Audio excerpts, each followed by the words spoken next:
Actually, I guess your question supposes because they've taken it on the chin, why would I remain bullish? It's precisely because they've taken it on the chin that I'm more bullish.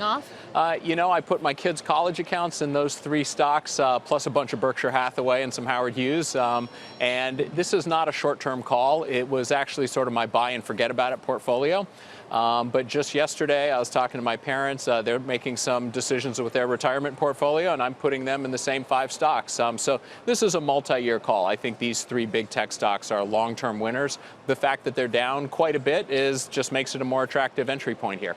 So some of the cases against big cap tech, antitrust concerns, you've got digital tax proposals in places like the UK right now, you got China and trade headwinds, rising rates, none of those bother you?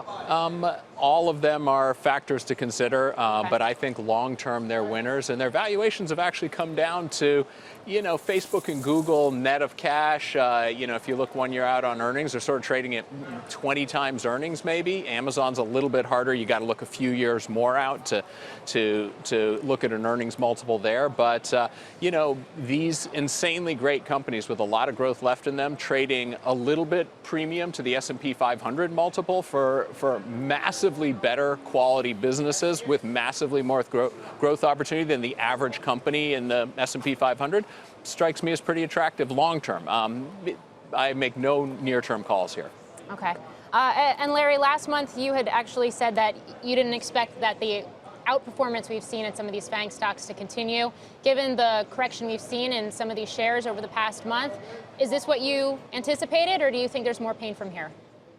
Sure. Look, there's no doubt we're seeing a Halloween rally here, and that Halloween rally is driven by investors embracing their fear. And they're looking past some of the spooky headlines about tech earnings, about China trade, about rising rates, about a slowing economy in general. And I think that's a good thing. Look, we came into October with too much of a sugar high, pulling forward too much good news. And now that's dissipated. It's gone out. But I also think what's really relevant here is this idea of divergence, where you could have one small segment of the economy doing so well and the rest of the world doing poorly, turned out to be a fairy tale. And the market is correcting that. There's so much more to this economy than a handful of big tech names. The S&P 500, which is what investors have been embracing and buying recently as they worry about a bond bubble, turned out not to be the S&P 500. It turned out to be a handful of tech names that were driving the market averages. So now as the wind come out of there, it was overdue, and in some cases, it is overdone. So there's an opportunity here. In basketball terms, it's a jump ball. The sugar high's gone, right? And we can start to look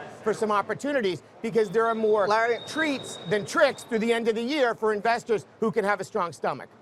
Larry, you putting all tech in the same basket, though? I mean, we call it tech, but Apple's business is very different from Amazon's business, is very different from Netflix's. Do you think the sentiment has gotten out of hand equally on all of those, or might there be some so-called tech names that actually are acting more like value than some others? Sure. Look, again, everybody's afraid of something, right? And I think a little bit of fear is a good thing. It prevents us from doing something really irrational, something really irresponsible, something we'll regret later. And if we look at technology, unfortunately, many of them were trading as a basket because of irresponsible indexing. When you buy an index fund, you don't get a handbook, you don't get a rule book that tells you what to worry about, how to use it. And unfortunately, investors have embraced it as a basket approach. They shouldn't have. They should be doing more due diligence. They should be doing more stock-specific research. They should be looking at valuations, where there are opportunities. Look, if you really, really, really want to get ugly with tech, why don't you buy Chinese tech? A lot of the companies like Alibaba and Tencent are doing business in the United States. They're doing business globally. But that stuff is so out of favor. So you can't generalize on tech. I think it is a company-specific approach. And hopefully, towards the end of the year, investors will realize that, and they won't treat them as a basket because they have individual qualities, different leadership, different earnings trajectories, and different cyclicality. Yeah, it's going to be hard to unwind the wave of passive investing that we've had. I wonder, I mean, we had this talk earlier this morning. Does that make you, despite all the good things you're saying about Google and Facebook, does that make trading harder, like structurally harder? Yeah, well, look, the last 10 years have been hard for value investors because we've been in a pretty complacent, steadily rising bull market. I've been waiting for some turmoil, some opportunity to get into high-quality companies that are down 20, 30, sometimes more than 30%. So getting an opportunity on some super high-quality companies, that's what I try and do. Buy high-quality businesses when there are short-term hiccups and short-term turmoil, when I'm convinced the long-term story is still intact.